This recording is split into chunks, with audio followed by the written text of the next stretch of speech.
Bienvenido. Usted está escuchando Notas Cristianas Podcast, su guía sobre el fascinante mundo de la vida cristiana. Cada episodio le ofrece conversaciones y entrevistas con pastores y líderes cristianos reconocidos en su ámbito, así como también debates con diferentes personalidades que se destacan por su influencia en la comunidad evangélica. Hablaremos sobre temas alegres y hermosos con enfoque bíblico, pero también hablaremos sobre temas que causan debate y división entre el pueblo de Dios, siempre a la luz de las Escrituras. Esperamos que este tiempo sea de bendición para sus vidas. Hola a todos, ¿cómo están? Dios los bendiga. Bienvenidos a este nuevo episodio de Notas Cristianas Podcast, tu guía sobre el fascinante mundo de la vida cristiana. El tema de hoy vamos a tocarlo, es un tema un poquito delicado que crea divisiones, aunque no debería ser así, pero lamentablemente crea divisiones en la comunidad cristiana. ¿Sí? El tema de hoy es la postura escatológica del amilenialismo. Yo quiero explicar algo antes. Por favor, para los que están viendo este video, esto son interpretaciones que cada quien tiene de acuerdo, sobre todo al capítulo 20 del libro de Apocalipsis. El hecho de que tengamos pensamientos diferentes no nos hace enemigos. Todos somos cristianos. Esta es una interpretación que no tiene nada que ver con la salvación y con la fe y con la doctrina de nuestro Señor y Salvador Jesucristo. Entonces, por favor, respetemos, voy a ser muy claro en esto, respetemos las posturas, que esto es una conversación entre hermanos, ¿sí? Y así debemos tratarnos todos, por favor. Entonces, hoy día vamos a ver la postura escatológica del amilenialismo. Nuestro invitado es Fernando Cifuentes. Él es miembro de la Iglesia Unión de Centros Bíblicos Familia en Cristo de la comunidad de Ñuñoa en Santiago de Chile. Y también administra el canal Jaque Mate Ateos. Hola Fernando, ¿cómo estás? Dios te bendiga. Hola hermano, gracias por la invitación, estoy bien, un poco resfriado, así que si me notan ahí que me muteo es porque estoy tosiendo, pero aquí estamos bien, gracias a Dios. ¿Qué tal, Fernando? A ver, veamos. Mira, yo no comparto esta postura, pero es respetable, hay posturas diferentes, ¿no? Entonces, yo sí creo de una forma literal que el milenio va a ser, bueno, valga la redundancia, 1000 años, ¿no? Después de la venida, después de Armagedón, ¿no? Pero vamos a tratar el día de hoy sobre lo que piensa la postura amilenialista, ¿sí? Entonces, te dejo ahí, por ahí te voy a hacer algunas preguntas seguramente mientras haces la presentación. Sí, hermano. Bueno, como pequeña introducción, el amilenialismo ha sido una postura histórica, mayoritaria, aunque a algunos no les gusta, en la historia de la Iglesia. Lamentablemente, desde los últimos siglos, el dispensacionalismo se ha multiplicado y es la mayoría hoy en día. Pero yo voy a explicar acá la postura histórica de la Iglesia y también está el premilenialismo histórico, que no sé si es el que compartes tú, hermano, o eres dispensacionalista. Dispensacionalista. Ah, perfecto, hermano. Entonces, a lo que yo voy a exponer hoy día es algo que viene hace muchos siglos en la Iglesia. Entonces, ¿cómo es que la podemos entender de acuerdo a nuestra postura escatológica o la doctrina de los últimos tiempos? Como tú bien decías, hermano, esta no es una doctrina fundamental, es una doctrina de segundo o tercer orden. Para mí son todos mis hermanos, mientras no estén atentando contra el ser de Dios, contra el ser de Cristo, la unión hipostática, la Trinidad. Entonces, no hay que discutir en esto, no hay que pelear. A veces hay debates, pero son debates amistosos, debates para aprender, pero ya si vamos a tratar al otro de hereje, vamos a tratar al otro enemigo, ahí estamos hablando de alguien que no ha entendido el cristianismo, no ha entendido la teología en este sentido, que esto no separa a la Iglesia, son interpretaciones que para algunos puede ser muy claro, pero para otros son, por ejemplo, Apocalipsis 20 es un capítulo oscuro, como se dice. No podemos tomar una doctrina fundamental acerca de Apocalipsis 20, sino que tenemos que reinterpretarlo desde los capítulos o libros claros de la Biblia, los evangelios, las cartas de Pablo. Entonces, para mí no hay problema. Si alguien quiere discutir con esto, yo no voy a discutir. Vamos a exponer la postura. Y yo me basé en esta presentación con un libro que se llama La Biblia y el futuro, de Anthony Joaquema, donde él también expone la postura amilenial. Así que espero que puedan aprender, que puedan también conocer. Muchas veces se ataca una postura que se desconoce. Uh-huh. Entonces, ese es el espíritu de esta conversación, hermano, que la expongamos y si tienen dudas las podamos también conversar. Excelente. A ver, haz tu presentación ahí. Pero antes, déjame aclarar para las personas que no entienden esto del dispensacionalismo, ¿no? Los el dispensacionalismo, digo, el amilenialismo, los amilenialistas, se refiere a una postura teológica, ¿sí? En la escatología cristiana, que es el estudio del fin de los tiempos, y donde interpretan el milenio que acabamos de hablar, que está sobre todo en Apocalipsis 20, no como un reinado literal, ¿sí? de Cristo aquí en la tierra, sino como un periodo simbólico que empezó desde que Jesucristo vino, ¿sí? Como niño, ¿no? A nacer como niño para luego ofrecer su vida por nosotros y rescatarnos de una eternidad sin Él. Entonces, esa es la postura amilenialistas, ¿sí? Vamos a tratarla con respeto, todos vamos a tenerlos. Miren, al final, Dios es quien sabe la verdad. Todos nosotros tratamos de interpretar. Entonces, con respeto, escuchemos, y si es que hay algún comentario por ahí, con respeto también, ¿sí? Entonces, la postura amilenialista, como hemos dicho, no habla sobre un reinado literal de 1000 años en la tierra de Cristo, ¿sí?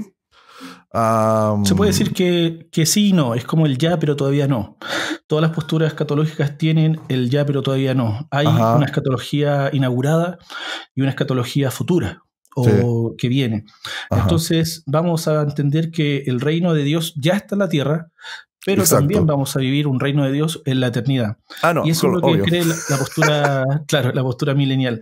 Lo que no creemos es que sea de 1000 años exactos, o no creemos también que el reinado comience cuando venga el Señor Jesucristo en su segunda venida. Creemos que ya vivimos el reino de Dios, y lo voy a exponer acá para... Mira, no es mi intención persuadir a nadie ni convencer a nadie, porque no soy un prosélito del amilenialismo, pero el otro día un hermano de la iglesia que es dispensacionalista, de hecho mi iglesia es dispensacionalista, pero en esto hay libertad, me dijo, hermano, ¿sabes que escuché tu presentación en otro canal y casi me persuades? Me hizo mucho sentido, dijo. Así que espero que también puedan entenderlo, a veces porque se desconoce, se critica algo que se desconoce, y vamos a tratar de que lo puedan entender los hermanos. Exacto. Como hemos visto justo en el podcast anterior con el hermano Edgar Escobar, acá no tratamos de convencer a nadie, ¿no? Cristianos o no cristianos. Sí. Quien se encarga de convencer es el Espíritu. Ese es el trabajo del Espíritu, no nuestro. Así que no estamos yendo por ese punto. Pero ahora sí, vamos a entrar a ver un poquito más sobre la postura del amilenialismo. Fernando, te dejo. Ya. Bueno, voy a presentar esta presentación, valga la redundancia, de la postura escatológica amilenial.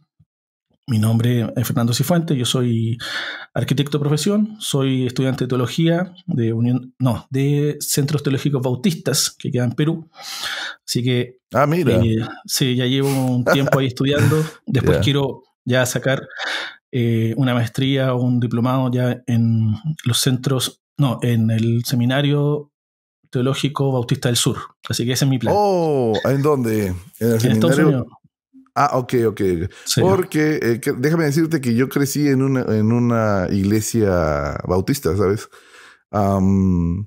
Y también hay un seminario teológico del sur, pero pensé que te referías al del sur de Perú, que es justamente lo dirige un amigo. Perfecto. Lo dirige un amigo. Él es el director. Bueno, no salgamos del tema, ahora sí entramos. Sí.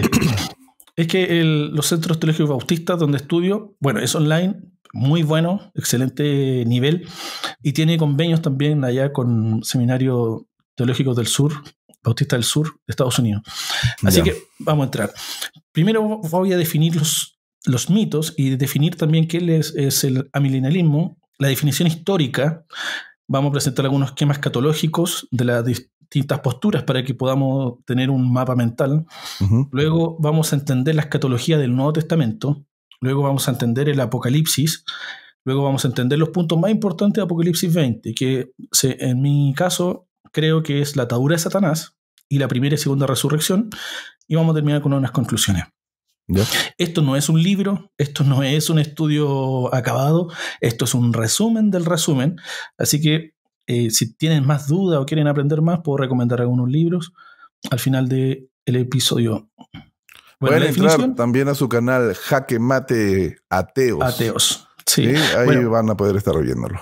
En el canal, claro, hay distintos temas, hay teología, hay apologética, hay debates con ateos, así que hay de todo un poco de herramientas para las personas que quieran aprender. Bueno, nuestra definición, Natán Díaz, que es un pastor mexicano que defiende esta postura en Coalición por el Evangelio, lo dice así: se interpreta el milenio como el presente reino de las almas de los creyentes fallecidos en Cristo, que ahora están en el cielo. La atadura de Satanás tiene efecto durante todo el periodo entre la primera y segunda venida de Cristo, aunque terminará poco antes de que Cristo vuelva. Cristo regresará después de este reinado celestial. Es un resumen. Cuando dice las almas de los creyentes fallecidos en Cristo, habla y se refiere a lo que dice en Apocalipsis 20, aquellos decapitados. Entonces vamos a entender todo esto, todas estas cosas acerca de lo que dice. Bueno, un primer mito es que el amilenialismo se aparta de la ortodoxia de la iglesia, dicen algunos. Ya antes pues te he confesado, dice Justino Mártir, que yo y otros muchos sentimos de esta manera y creemos que así ha de suceder, como un milenio literal, como tú ciertamente sabes, pero por otra parte también te he indicado que hay muchos cristianos de fe pura y piadosa que piensan de otro modo. O sea, está diciendo que habían acá estamos en el segundo siglo ya habían otras posturas escatológicas aparte del premilenialismo histórico, que es que Cristo va a reinar 1000 años, o al menos mucho tiempo, literalmente aquí en la tierra. Luego, el amilenialismo no cree en el milenio mencionado en Apocalipsis 20. El amilenialismo enseña que el milenio es una realidad del presente, en la manera que Dios gobierna y trabaja a través de su iglesia. Podemos entenderlo en Mateo 28-18 también, en la Gran Comisión. 3. El amilenialismo alegoriza la Biblia en vez de interpretarla literalmente. Eso es algo que se ataca mucho. Y dice, el amilenialismo no es una postura que solo quiere alegorizar algunos pasajes de la Biblia, sino que considera seriamente el género literario del texto para poder interpretarlo correctamente. Por ejemplo, los números en Apocalipsis, como el número 666, tienen una conexión o significados espirituales en otras partes de la Biblia. O sea, no es que no estemos alegorizando todo el Apocalipsis o todo, sino que entendemos también el contexto literal o literario, mejor dicho, que está en Apocalipsis. Apocalipsis es un libro altamente simbólico, profético, entonces se puede interpretar de acuerdo a otros pasajes de la Escritura, y eso entendemos nosotros. Cuarto, perdóname, que te corte ahí. Vamos a hacer un paréntesis pequeñito. El 666, ¿tú estás haciendo la presentación completa y luego vas a explicar o solamente estás leyendo un poquito? Estoy leyendo y voy a explicar adelante todos los puntos que he ido mencionando. Ya. Cuando expliques, entonces seguimos con la pregunta. Ya, hermano. Sí, porque me gustaría presentarlo completo para después conversar. Perfecto. Y si quedan dudas. Bueno, el cuarto, el amilenialismo no cree en el rapto de la iglesia.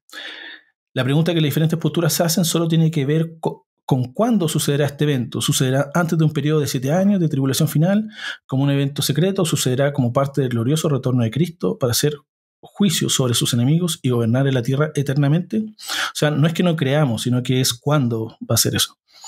Y 5, el amilenialismo niega que Dios tenga un plan futuro para Israel.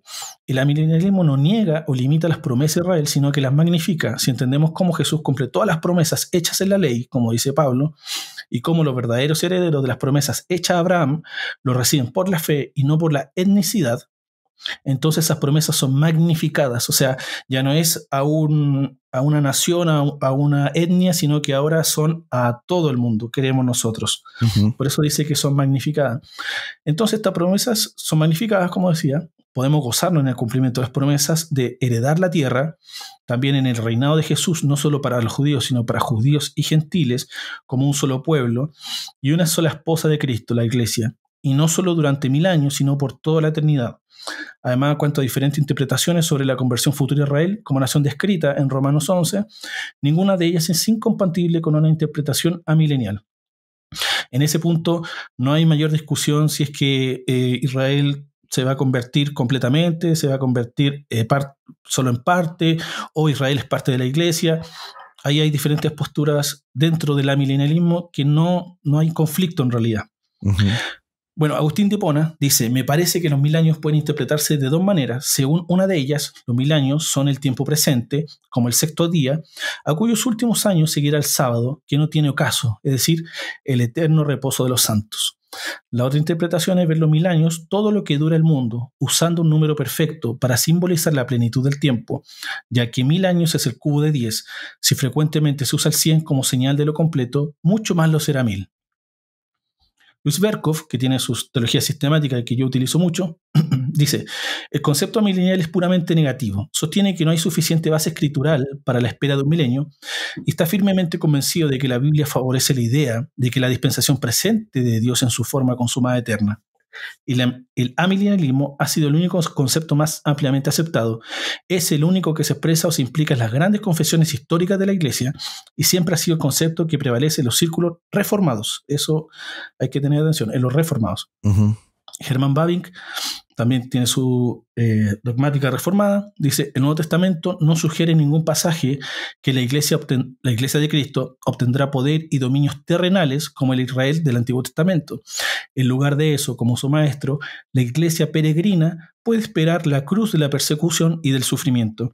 El Nuevo Testamento no recomienda virtudes que lleven a los creyentes a conquistar el mundo, sino a soportar pacientemente su enemistad. Y Anthony Joaquema, en el cual me basé en su libro, dice: el término amilenialista, hasta a mí me cuesta pronunciarlo, no es muy feliz. Sugiere que los amilenialistas o no creen en el milenio o que simplemente no toman en cuenta los primeros 6 versículos de Apocalipsis 20, que hablan de un reino de 1000 años. Se sugiere que el término amilenialismo sea reemplazado por la expresión milenialismo realizado. O sea, cuando uno dice amilenial, quiere decir, o se entiende como que no hay. El a, el prefijo, es como que no existe lo siguiente. Nosotros creemos que sí existe. Por eso él sugiere que mejor un milenialismo realizado, o sea, que ya está realizado, pero le vamos a seguir llamando amilenialismo porque lo otro es muy extenso, pero se entiende. Sí. El esquema amilenialismo es el más simple de todos.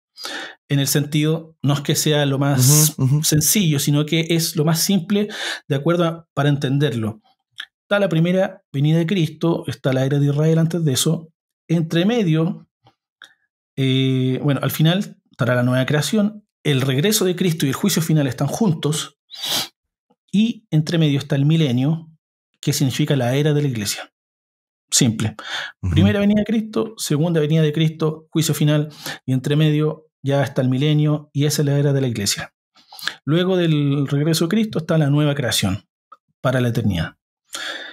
El premilenialismo histórico, que era la otra postura muy popular o muy conocida en los primeros siglos también, hasta la crucifixión, comienza la era de la iglesia, luego una tribulación de 7 años, viene Jesús y establece el milenio literal en la tierra. Y ahí comienza, después de esos 1000 años, la tierra nueva.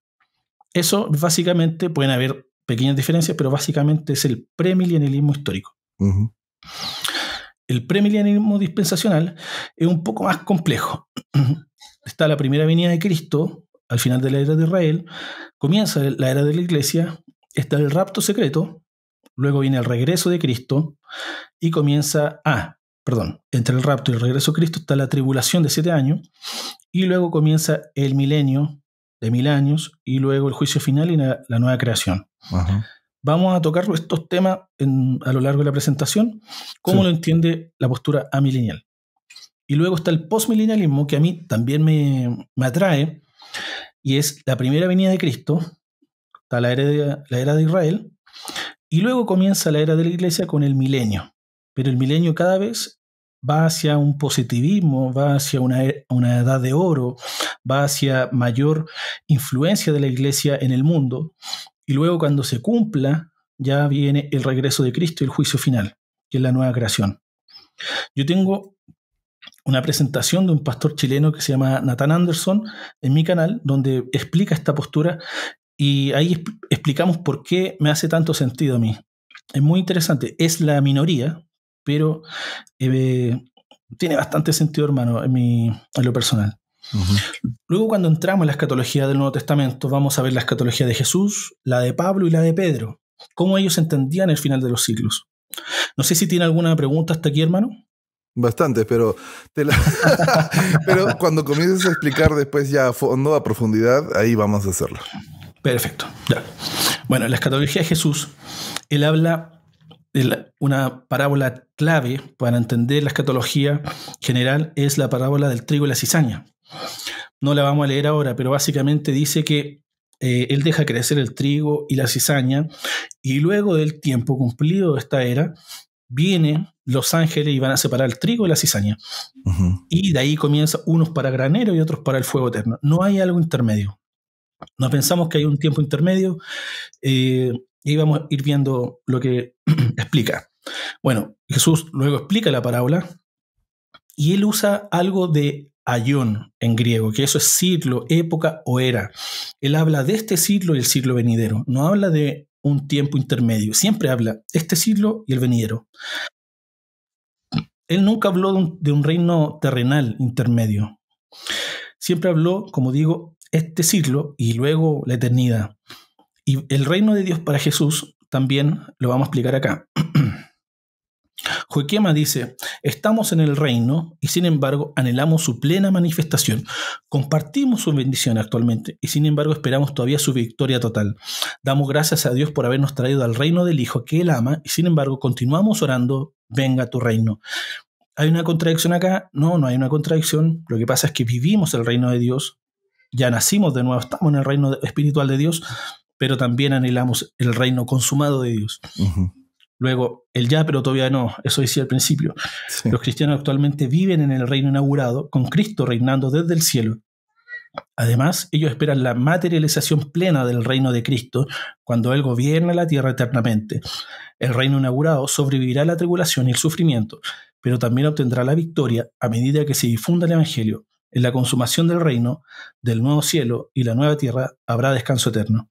O sea, también creemos que Cristo va a reinar literalmente aquí en la tierra, pero no lo hará en 1000 años, lo hará para siempre. Eso creemos nosotros. Uh-huh. Él dijo algo muy clave, dijo: mi reino no es de este mundo. Si mi reino fuera de este mundo, mis servidores pelearían para que yo fuera entregado a los judíos, pero mi reino no es de aquí. Uh-huh. Lo dice 2 veces antes de su crucifixión. Y les dijo también: vosotros sois de abajo, yo soy de arriba. Vosotros sois de este mundo, yo no soy de este mundo.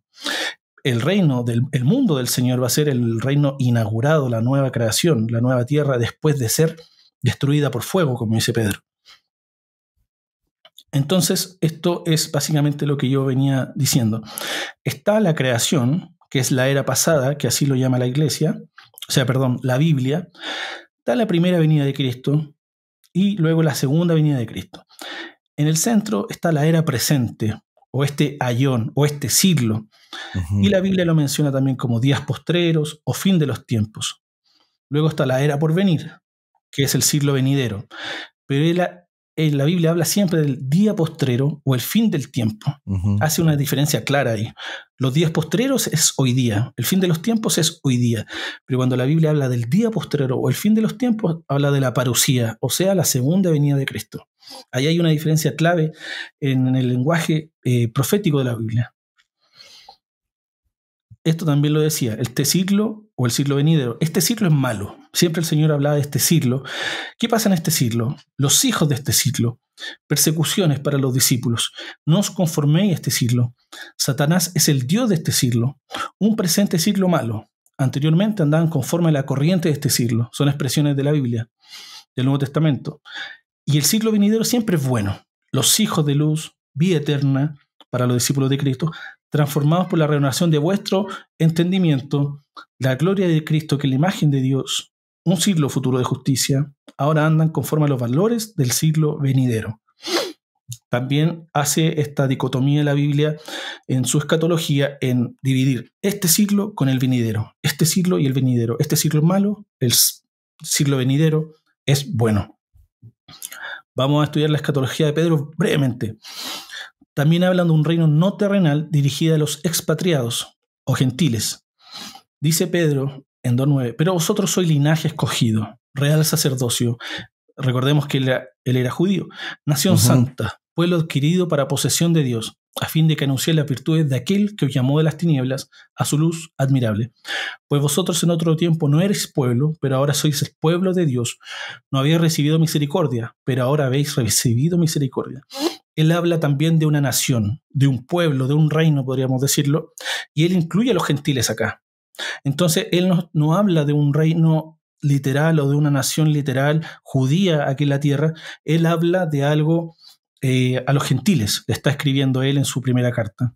Luego, en la segunda carta, no habla en ningún momento de un reino intermedio. Y ahí los hermanos, si quieren, lo pueden buscar en 2 de Pedro 3 al 13. La escatología de Pedro es así básicamente. Primero, está la destrucción por agua que vino por el diluvio, el mundo de entonces, en el versículo 6. Luego en el versículo 20, en el 5 y el 20 dice, creado por la palabra de Dios, luego un periodo de paciencia divina y su consumación, dice, pereció anegado en agua. Esa es la destrucción por agua que él hace de Génesis. Luego habla de una destrucción por fuego. Entonces, entre estos dos tipos de destrucciones, él habla el mundo de ahora, versículo 7, su carácter guardado para el fuego, vendrán burladores, está en los últimos días, la paciencia del Señor, luego su consumación de la parusía o la segunda venida del Señor, el día del Señor, el día de Dios, el día del juicio y de la destrucción de los hombres impíos.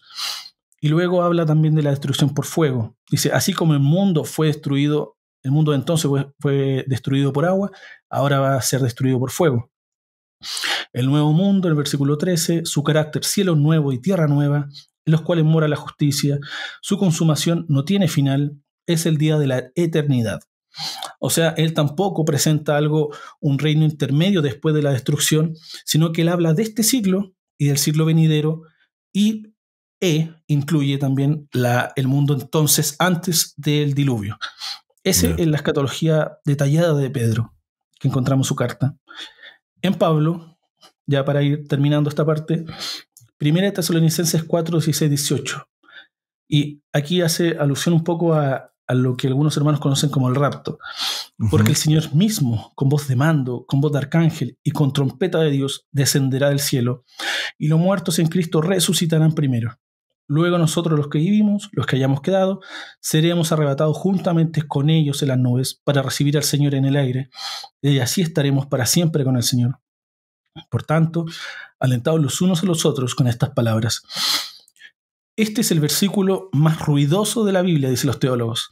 Aquí no hay, según nuestra postura, y lo digo con respeto, no hay un rapto secreto.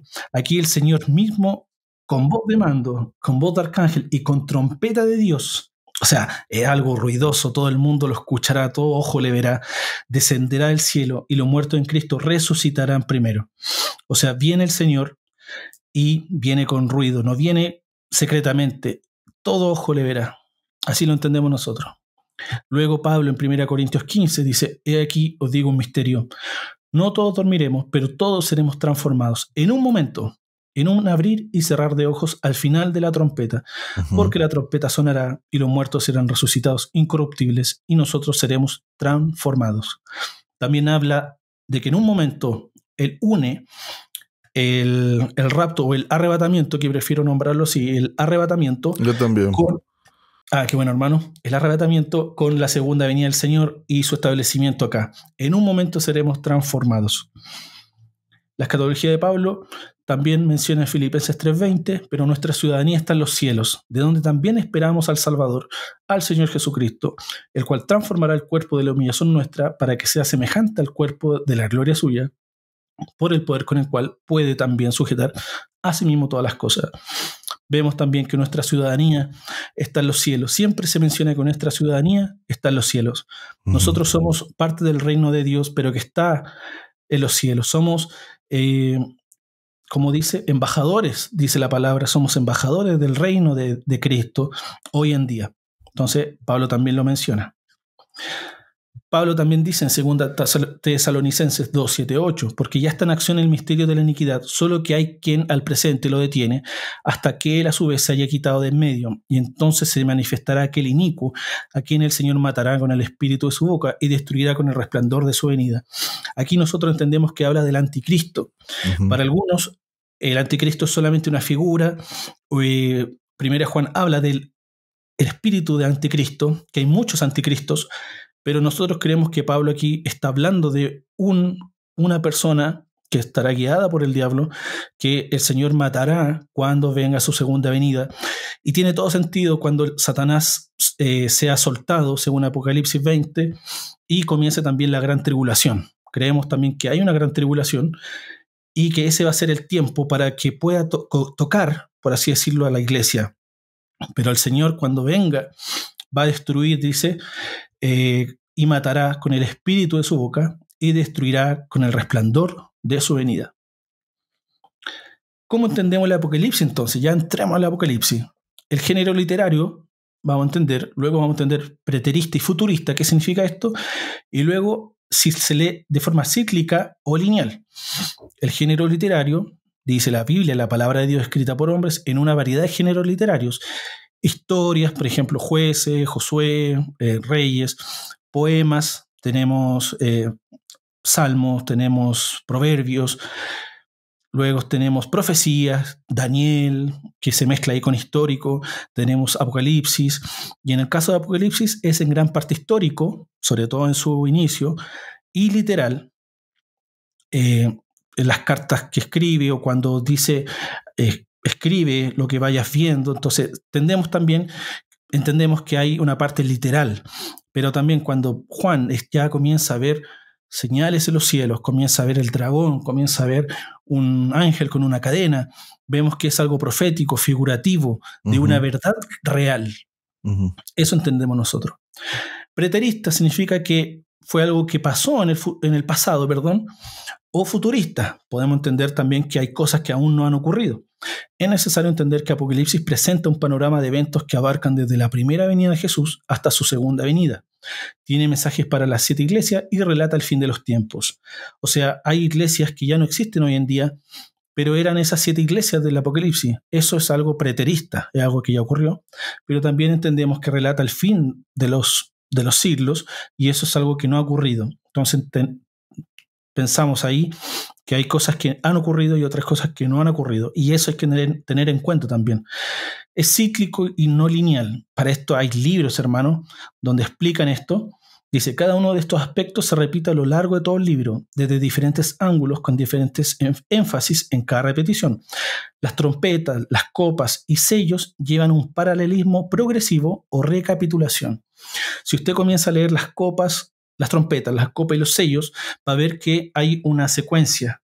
Están las 7 trompetas, las 7 copas y las 7 sellos. Hay repeticiones, lo que va diciendo, pero también hay pequeñas diferencias. Eso es para un estudio mucho más profundo, pero así lo entendemos nosotros también. Ya llegamos a la atadura de Satanás. Hay también un antes y un después. Entre medio está la cruz del Señor. Antes, dice, en los tiempos del Antiguo Testamento, todas las naciones del mundo, a excepción de Israel, estaban bajo el dominio de Satanás. Desde el Edén tenía este dominio. Lo vemos, por ejemplo, cuando Josué iba a conquistar a estas 7 reinos, las cosas que hacían, hermano. El otro día tenía un debate con unos ateos y me sacaban esto de que, claro, Dios mandó a destruir a todas las personas de estos pueblos. Pero yo les dije, lo que había ahí era un juicio.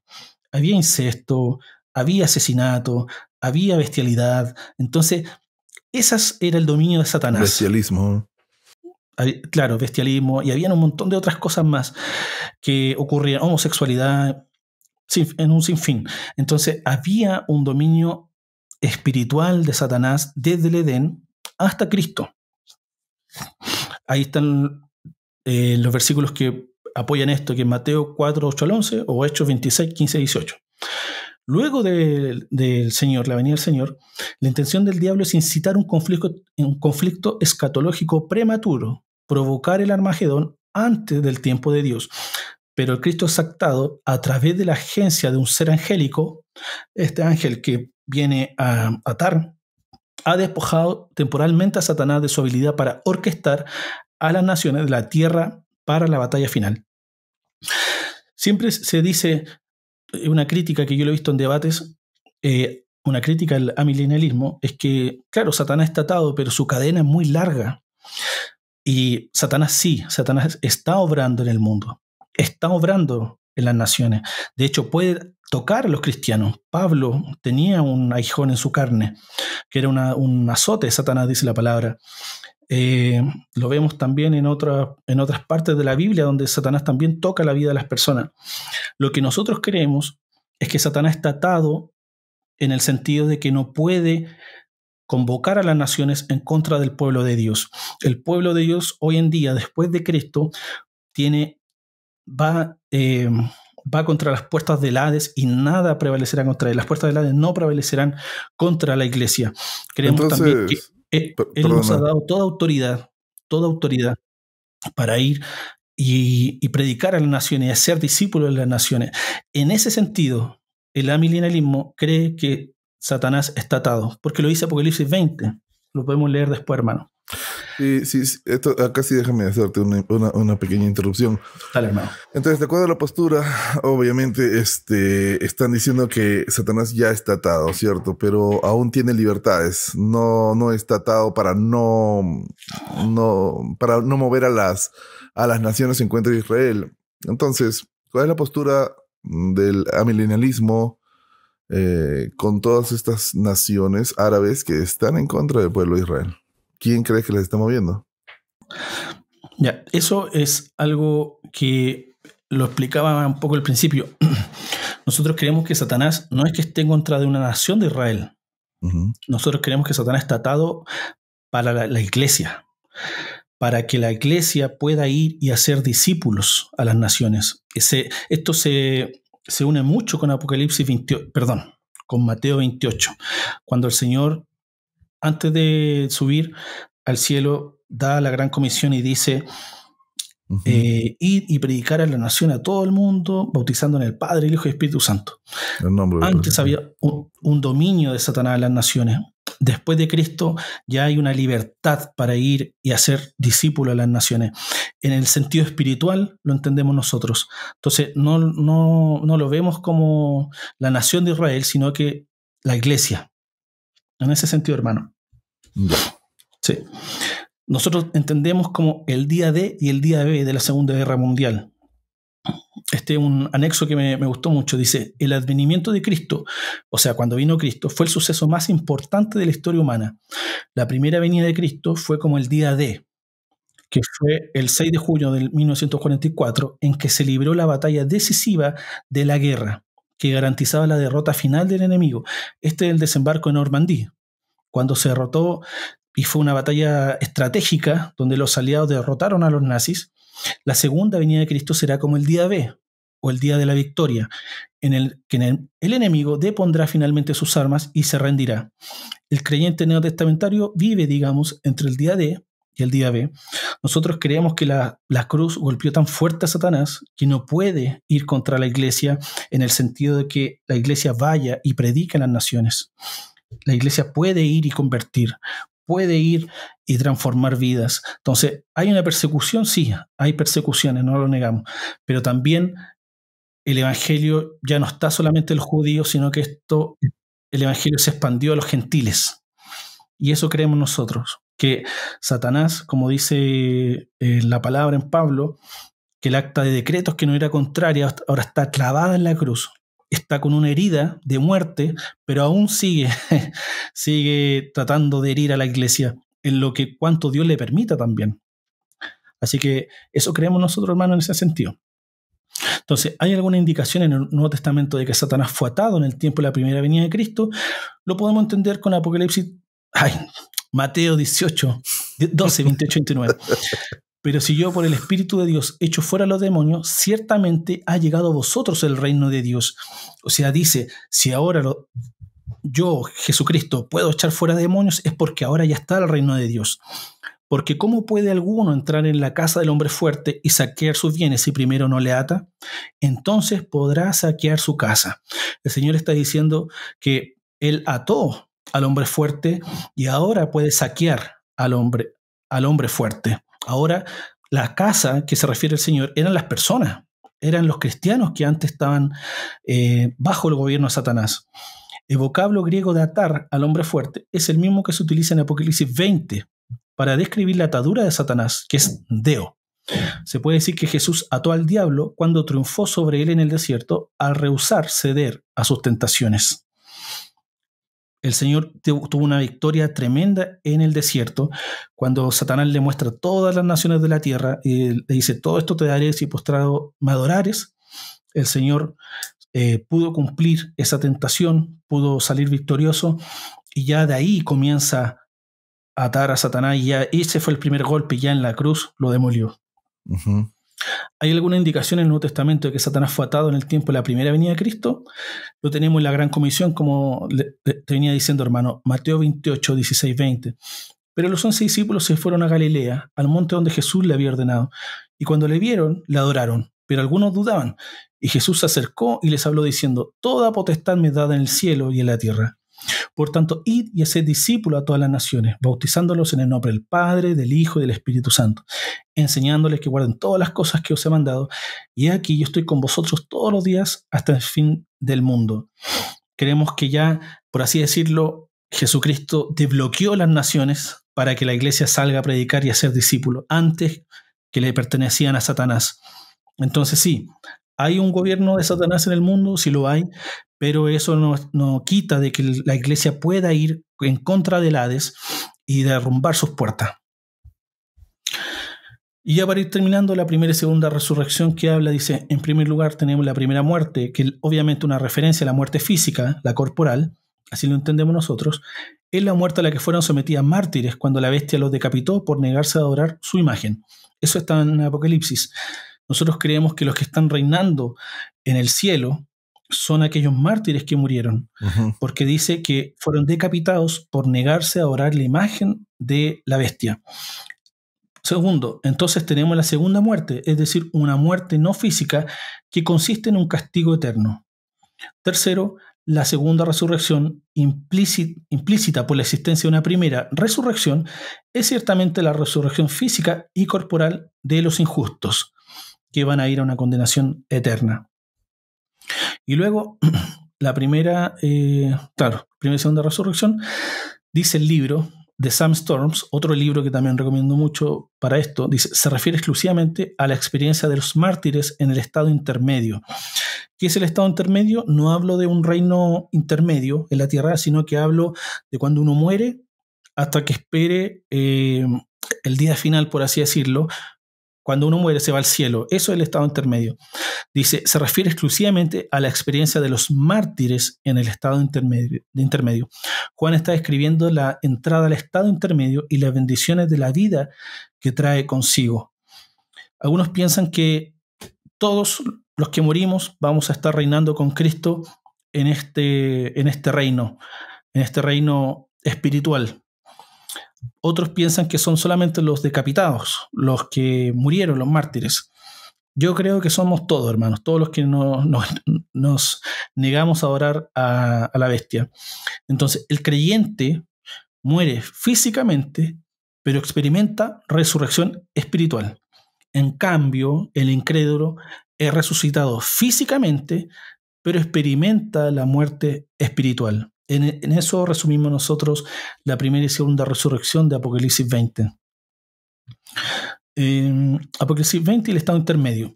Reinando con Cristo, Apocalipsis 26 dice: la segunda muerte no tiene potestad, reinarán con Cristo, sacerdotes de Dios, sentados en tronos.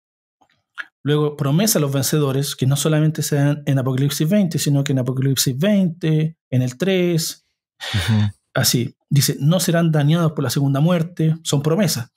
Autoridad sobre las naciones, una columna en el templo de Dios, se sentará conmigo en mi trono, vestido de vestiduras blancas. A las iglesias, ahí estás hablando. Claro, y comerá del árbol de la vida. Son promesas a los vencedores en ese sentido, que tiene mucho sentido con lo que había hablado antes aquí de Apocalipsis 20. O sea, se repite un poco las promesas que se le habían dado a las iglesias, se repiten en Apocalipsis 20.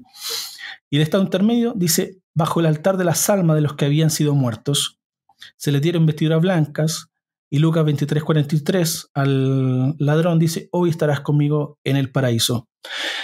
Esto, hermano, yo sé que es para una presentación mucho más profunda, mucho más, ¿cómo se dice? Mucho meticulosa. Más meticulosa, esa es la palabra, meticulosa. Entonces, estamos dando ahí un repaso muy rápido al amilenialismo. Conclusiones, ya esta es la última. El milenio es un reino celestial, no terrenal, que ya está activo en nosotros. Eso creemos. Los que están reinando con Cristo son mártires. Satanás sigue operando, pero está atado en el exclusivo sentido de no reunir a las naciones en contra de la iglesia. O sea, está atado, pero en este sentido, porque Apocalipsis 20 dice que va a ser soltado para ir en contra de la iglesia en Armagedón. Eso dice Apocalipsis 20. El amilenialismo es la única opción escatológica que interpreta simple y armónicamente Apocalipsis 20 desde el Antiguo y Nuevo Testamento. A lo que voy, que no lo he dicho, Apocalipsis 20 y estos pasajes no podemos darle una interpretación a la luz solo de Apocalipsis 20 y nos olvidamos de lo otro, o el Nuevo Testamento tratamos de hacerlo forzar en Apocalipsis 20. Nosotros lo vemos al revés en este sentido, hermano. Nosotros tratamos de entender, ya, ok, ¿qué dice Jesús? Jesús habló de esto, ¿Qué dice Pedro? Habló de esto. ¿Qué dice Pablo? O sea, pasajes más claros, más simples de entender. Y luego tratamos de armonizar Apocalipsis 20 a la luz del Nuevo Testamento y del Antiguo Testamento. No intentamos, como digo acá, no intento interpretar la Biblia desde un supuesto reino terrenal de 1000 años. Entonces, el llamado final es: disfrutemos hoy el reino de Cristo. Hoy estamos viviendo el reino de Cristo. Voy a dejar de compartir. Hoy ya estamos en el reino milenial, en el sentido de que ya somos parte de la nación santa, ya somos parte del reino del Señor. Así que nos falta la segunda parte, por así decirlo, la consumación, el establecimiento final del reino, que va a ser cuando el Señor Jesucristo venga en su segunda venida. Así que esa es la presentación, hermano. Ya. Vamos a ir haciendo entonces las preguntas que han ido surgiendo. Pero, entonces, de acuerdo a todo lo que has explicado, vamos a hacer un breve repaso de todito. Y vamos a ir debatiendo ahí. Dale, hermano. ¿Ya? Sí, la postura es obviamente respetable y obviamente tiene sentido. Creo que seríamos arrogantes en pensar de que la postura que nosotros tenemos es la única, ¿no? Y es la correcta. Siempre creo que debemos, nosotros los cristianos, estar abiertos a otras posturas, no solamente a la escatológica, pero hoy estamos viendo esto. Porque no lo sabemos todos, ¿no? Yo obviamente sería arrogante en decir, no, mira, la postura dispensacionalista dice esto y esto es así. Y tú podrías decir lo mismo con la postura amilenialista y también las otras posturas, ¿no? Entonces, creo que tenemos nosotros que ser sabios y suficientemente humildes para poder aceptar que la verdad obviamente solamente la tiene nuestro Señor y que, bueno, no son posturas. Yo vuelvo a repetir lo que dije al inicio. Esto no es para discutir, esto no es para pelear, esto es para hablar entre hermanos de una forma cordial. Exacto. Y de una forma con respeto, ¿no? Pero Sí, voy a tocar algunos puntos. Por ejemplo, sobre de que Satanás no está atado. De acuerdo a lo que he entendido en la postura amillennialista y también lo que he visto en otros hermanos que hacen, que tienen su canal y que tienen sus prédicas con esta postura. Sí, dicen que Satanás ya está atado, ¿no? Y pones el versículo en la Biblia donde dice, pues, que quién va a entrar a robar, ¿no? Si es que no atan primero al de la casa, ¿no? Al hombre fuerte. Sí. Entonces, pero, y también hablan sobre que Cristo ya está gobernando. Uh-huh. Sí, nosotros creemos que Dios ya está, obviamente nunca ha perdido el control de todo. Todo está bajo la voluntad de Dios en su soberanía y Dios va a hacer lo que tenga que hacer y lo que quiera hacer a su debido momento. Claro. Pero particularmente pienso que, a ver, que el decir que Cristo ya está reinando acá, que tiene su reinado, y ver que todo lo que está ocurriendo actualmente ocurre en el reinado de Cristo, porque Satanás está atado, pero no sé, cierto que hay una pequeña incongruencia ahí, ¿no? Porque yo creo que un buen reinado, el reinado de... ojo, digo yo creo porque es algo personal, ojo, es para todos. No es algo que digo que así dice la Biblia, no. Entonces, yo creo que cuando Cristo venga a reinar, pues va a ser un reino completamente diferente para demostrar a las naciones la diferencia de cómo fue el gobierno o la libertad que se le dio a Satanás por poco tiempo, a la diferencia del reinado de Dios en las naciones. Entonces, ahí hay un choque, digamos, un poquito de lo más marcado. Hay otras cosas, ¿no? Que normal las tomo y no creo que entremos al punto ahorita, porque como tú mismo dijiste, es bastante amplio, no es cuestión de solo en una hora hacerlo. Pero exacto. Eso es lo que pienso. Yo creo que si Cristo estuviera gobernando, no habría todo lo que vemos hoy día, con lo que pasa con la humanidad, la maldad, el pecado, bueno, uh-huh. todo, ¿no? Entonces, es una de las pequeñas diferencias. Otra de la que quería preguntarte era sobre... Hermano, ¿puedo responder a la primera? Sí. Sí, antes de pasar a la segunda. Sí. Bueno, hay algunos versículos que nos dicen que efectivamente Él es Señor, que Él es Cristo, que claro, Él es Rey. Y nosotros, como te decía, creemos, y yo creo que aquí estamos todos en lo mismo, que Cristo ya es Rey de Reyes y Señor de Señores. Exacto. En un gobierno humano todavía, en una naturaleza caída, en un mundo caído, obviamente todavía va a haber pecado.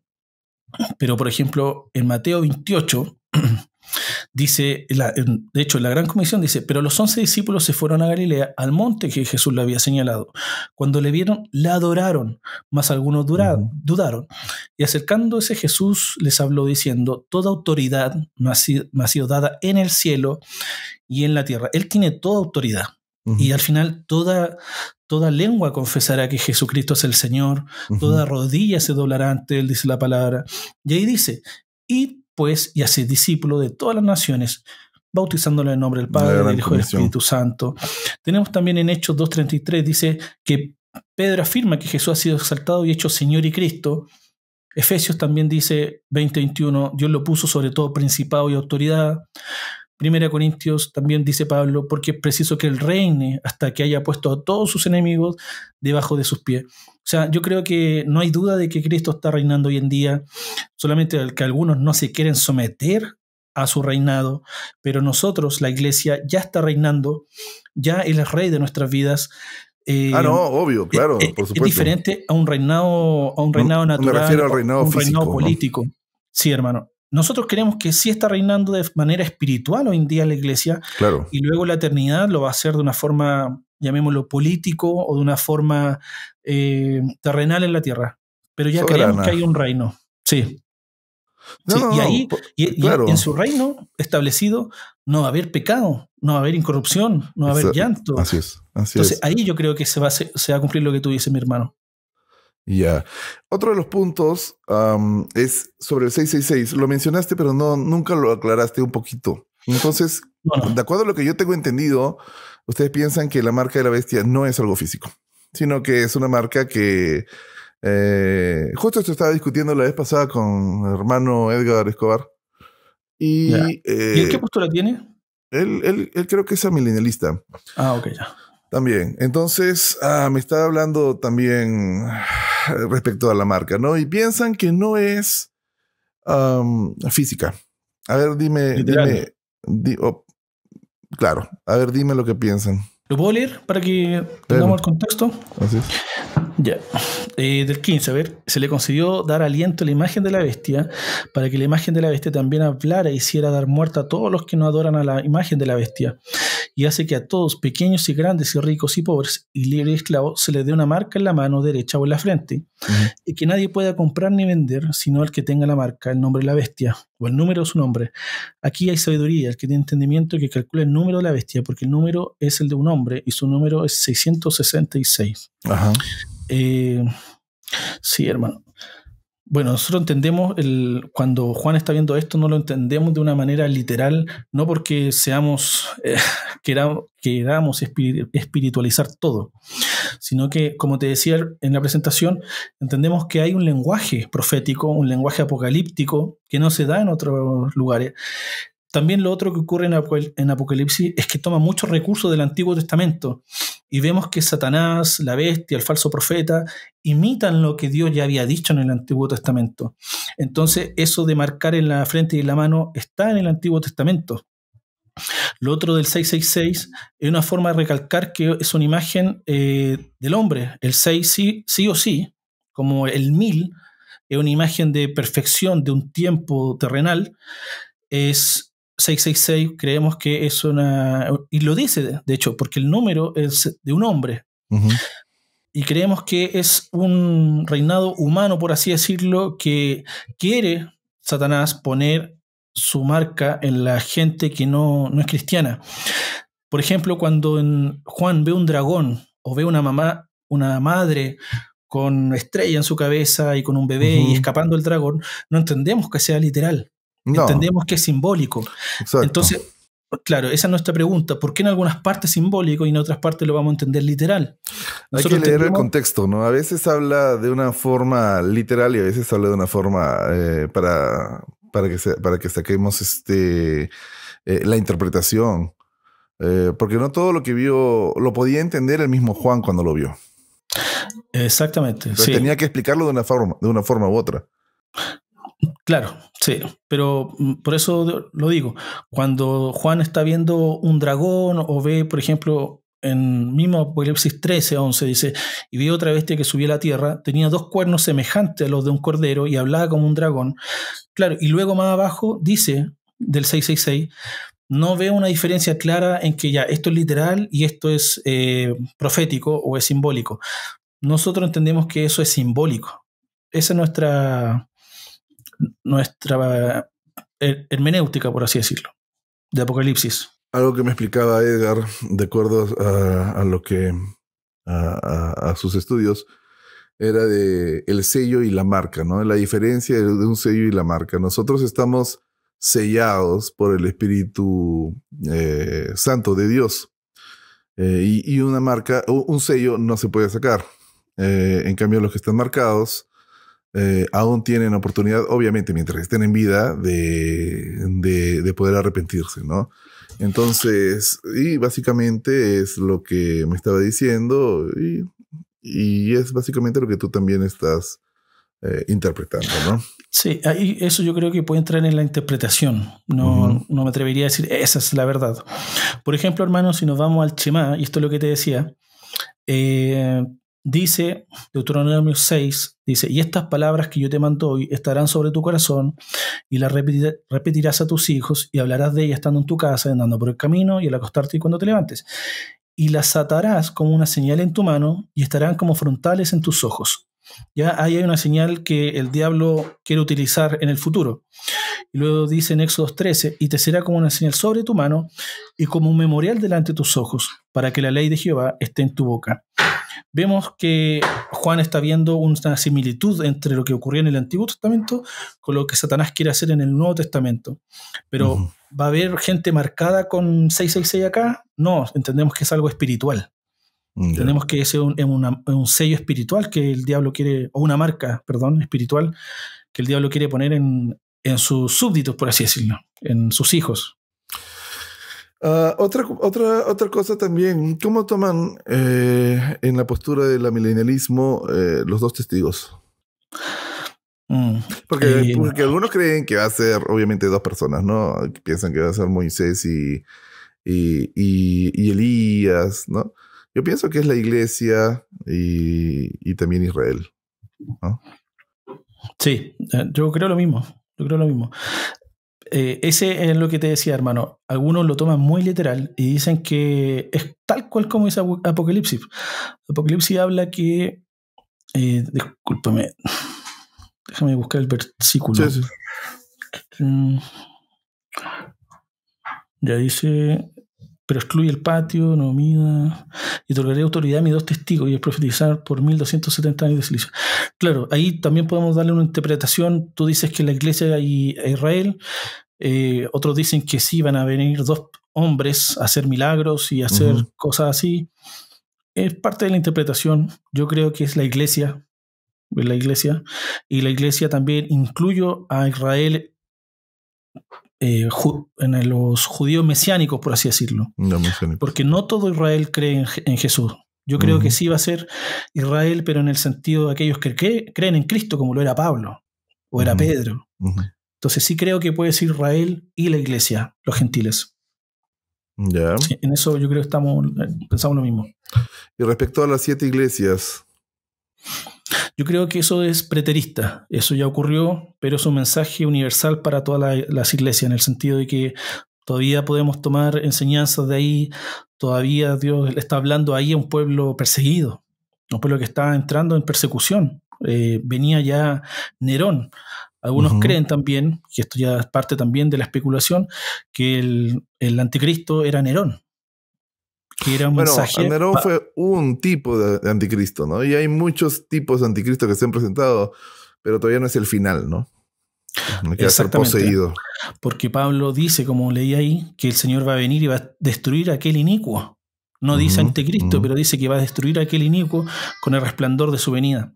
Entonces sí creemos que hay un espíritu del anticristo que siempre está ahí.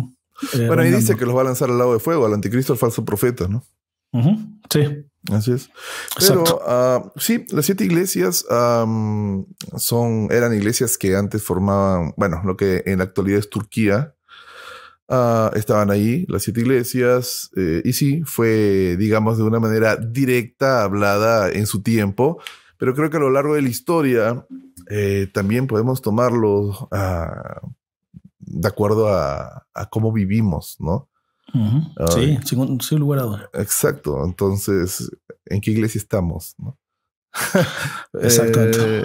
La Odisea, ¿no? Esmirna, Filadelfia. ¿Quiénes somos? O sea, nuestra forma de actuar, nuestra forma de vivir nuestro cristianismo y nuestra forma de tener nuestra relación con Dios, obviamente eso nos va a decir en dónde estamos, ¿no? Y ahí nos dice, pues, cuáles son los puntos en los que Dios te está llamando la atención, ¿no? Y pues también en las virtudes que después dará al final, ¿no? Exacto, hermano. Sí. Así es.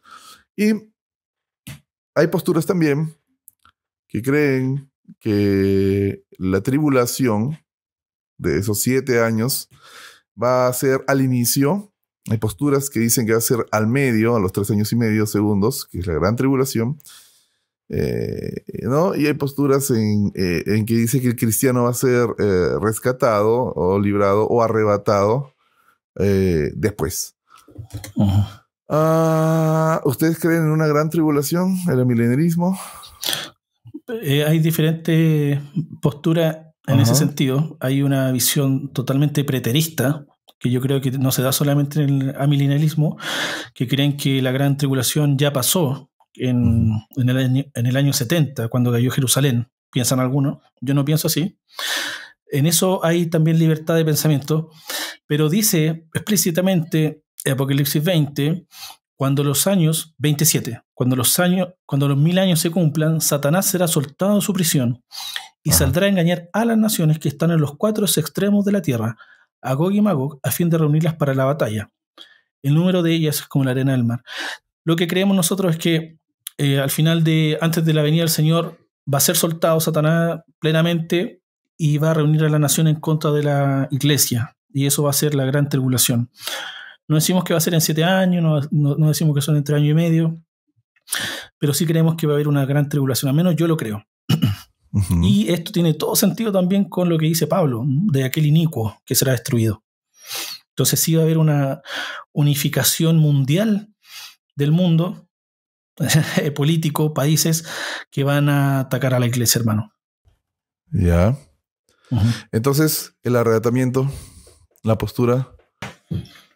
Yo creo que el arrebatamiento va a ser no hay 2 arrebatamientos como el dispensacionalismo cree. No va a haber uno secreto y uno final, yo creo que es uno. Y esto se da, que no lo dije en la presentación, pero el libro lo explica, y es muy parecido a cuando van las 10 vírgenes a reencontrarse con el esposo. Pero, perdóname que te interrumpa. No creemos que haya 2 arrebatamientos. Bueno, al menos yo no lo creo. Solo hay uno solo. Perdón, hay 2 venidas, eso creen. Hay 2 venidas. Bueno, no, es que tampoco. Porque en la primera, en el arrebatamiento, creemos que Dios nos espera en las nubes. No viene. Sí. Después recién de la tribulación de los 7 años, es donde en la batalla de Armagedón, Él viene y posa sus pies. Solo hay una venida, no 2. Sí, algunos piensan que viene 2 veces en el sentido, hermano, de que viene a buscar en este rapto secreto a la iglesia. Y luego viene de una forma ya establecida. Nosotros creemos que va a haber una vez y va a ser, como decía, que el mismo Señor con voz de arcángel, con trompeta de Dios, con voz de mando, va a venir y va a establecer. Cuando dice, y vamos a recibir al Señor en las nubes, no se refiere que vamos a recibir y nos vamos a ir. Va a haber va a haber un recibir en las nubes, como te estaba explicando, tal cual como las vírgenes sensatas que salieron al encuentro del esposo. O sea, vamos a salir a su encuentro y vamos a regresar a establecer al final su reino eterno. Por eso lo explicaba al principio en los esquemas. Lo creemos mucho más simple en el sentido de todos estos eventos escatológicos, creemos que va a ser mucho más simplificado. Y es una interpretación, hermano, no claro, es la verdad. Obvio. Sí. Pero aunque no te gusta a ti ni me gusta a mí, hay una postura que es la verdad. Y no sabemos hasta el final de los tiempos cuál es la verdad. Sí. Pero hay una que es la verdad, sí. Perfecto. De hecho, el Señor cuando iba a ascender, le preguntan, Señor, ¿establecerá el reino de Israel? Dice, no corresponde a vosotros saber las sazones, sino que solamente a nuestro Padre. Entonces no es algo de vida o muerte. Tenemos que descansar en Él nomás. Sí. Exacto, así es. Sí, excelente. Entonces, bien, hermanos, esta fue la presentación sobre la postura amilenialista. He hecho algunas preguntas, no he querido meterme mucho al tema porque no es un debate, es simplemente saber lo que piensa esta postura. Y el hermano acá, nuestro hermano Fernando Cifuentes, pues nos ha explicado de una manera muy gráfica y de una manera muy bonita lo que creen. Pero ustedes díganos ahí qué es lo que piensan, ¿sí? Fernando, muchas gracias por haber estado el día de hoy en el podcast. Vamos a vernos más adelante en la voluntad de Dios. ¿Sí? Así es. Y para los demás, espero que esto haya sido de bendición para sus vidas. Esto fue Notas Cristianas Podcast, su fascinante mundo sobre la vida cristiana. Hemos visto la postura escatológica del amilenialismo. Fernando, muchas gracias. Que Dios te bendiga y te guarde. Y hasta una próxima vez en la voluntad de Dios. Gracias, hermano. Dios te bendiga también. Nos vemos. Bendiciones. Gracias por escuchar Notas Cristianas Podcast, su guía sobre el fascinante mundo de la vida cristiana. Si usted tiene algún tema en específico sobre el cual desea escuchar y del cual le encantaría aprender más, puede escribirnos al correo electrónico notascristianaspodcast@masquepalabras.com, notascristianaspodcast@masquepalabras.com. Escríbanos al correo electrónico. Los leeremos todos. Nos encontramos en el próximo capítulo. Bendiciones.